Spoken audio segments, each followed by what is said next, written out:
நம்ம தலைக்கு தேய்க்கிற பேராஷூட் ஆயில் ஒரு ஹேர் ஆயில் இல்லைன்னு சொன்னால் அவங்களால நம்ப முடியுதா? ஆமாங்க, அதுதான் எப்படின்னு நம்ம பார்க்க போகிறோம். ஆக்சுவலாக நீங்கள் அந்த பாட்டில் பேராஷூட் பாட்டில் எங்கே எடுத்து பார்த்தாலும் சரி, ஃப்ரண்ட்லேயும் சரி பேக்லேயும் சரி, அது ஒரு ஹேர் ஆயிலில் மென்ஷன் பண்ணியிருக்க மாட்டாங்க. அது வந்து எடிபிள் ஆயில் தான் மென்ஷன் பண்ணியிருப்பாங்க. ஏன் இப்போ நம்ம தப்பாக தலைக்கு தேய்ச்சிட்டு இருக்குமான்னு கேட்டிங்கன்னா, இது அப்படி இல்லை. இது ஒரு டேக்ஸ் சேவிங் ஸ்ட்ராட்டஜி. இதை யார் ப்ரொடக்ஷன் பண்ணுறாங்கன்னு பார்த்தீங்கன்னா மேரிகோன்ற கம்பெனி தான். இதை வந்து அவங்க ஹேர் ஆயிலுக்குள்ளே கொண்டு வந்தாங்க அப்படின்னா இது காஸ்மெட்டிக்குள்ளே வந்துடும். காஸ்மெட்டிக்குள்ளே வந்துச்சுன்னா அதோட ஜிஎஸ்டி பார்த்தீங்கன்னா 18%. பட் இதுவே எடிபிள் ஆயிலுக்கு பார்த்தீங்கன்னா வெறும் 5% தான். ஸோ இதனால தான் அவங்க வந்து இதை டேக்ஸ் சேவிங்காக எடிபிள் ஆயிலே மென்ஷன் பண்ணியிருக்காங்க. ஸோ மேரிகோ ஒவ்வொரு ப்ராடக்ட்டுமே பார்த்தீங்கன்னா சேல் பண்ண கிட்டத்தட்ட 13% ஜிஎஸ்டி வந்து அவங்க சேவ் பண்ணுறாங்க.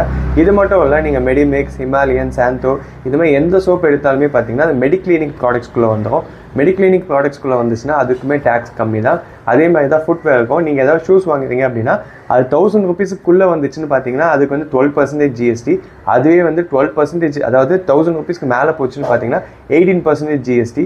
ஸோ இதனாலவே வந்து மோஸ்ட் ஆஃப் த ஷூஸ் வந்து அதிக டிசைன்ஸ் வந்து 1000 rupeesக்குள்ளேயே வந்துடும். மோஸ்ட் ஆஃப் ஷூஸும் பார்த்தீங்கன்னா 999 விற்பாங்க.